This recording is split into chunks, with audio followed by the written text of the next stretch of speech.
Finally, I wanted to make another improvement.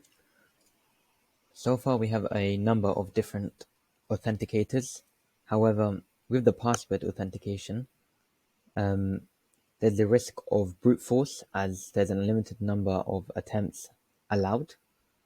And I wanted to remove this, and so I will install Fail2Ban, which will ban a user after a number of attempts have been entered, which VDS would have to choose, and for a specific amount of time. Here I had installed Fail2Ban, and I was checking the status of it, and here it's shown to be running. Once it was running, I then created a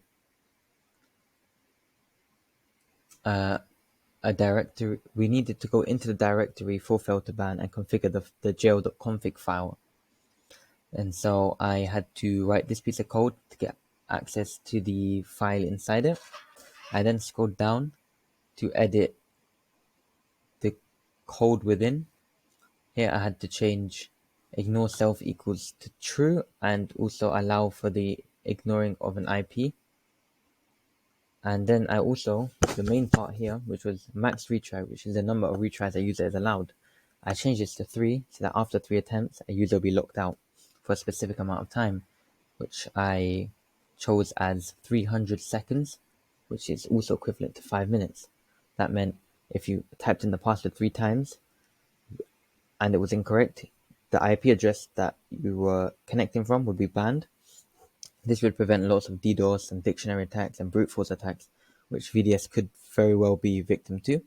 By doing this, you can save time, and since it's automated, although it can alert the support team, there wouldn't be a direct need to actively go and defend against this type of attack. I also had to set the mode to aggressive so that it would ban if needed. I then had to check the status was running yet again, and then restart the service itself.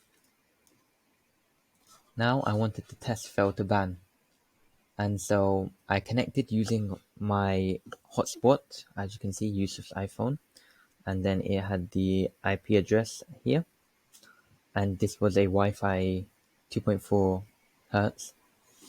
Once I connected, I opened up a putty which gave me an IP address directly linked to my hotspot, and I incorrectly typed the password 3 times, and then on the 4th try, once it realized that it was incorrect, it cut the connection forcefully so that I could not attempt anymore, and if I tried to log in again, it kept causing network errors.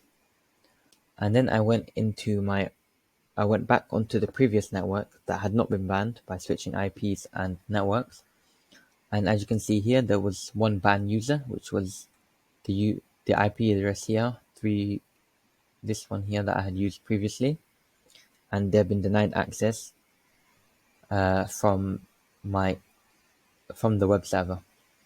This will help VDS as I said earlier, multiple users from the same IP, like you can ban a range of IPs, which could be every user within a certain location or network that are trying to DDoS or brute force their way into VDS's network.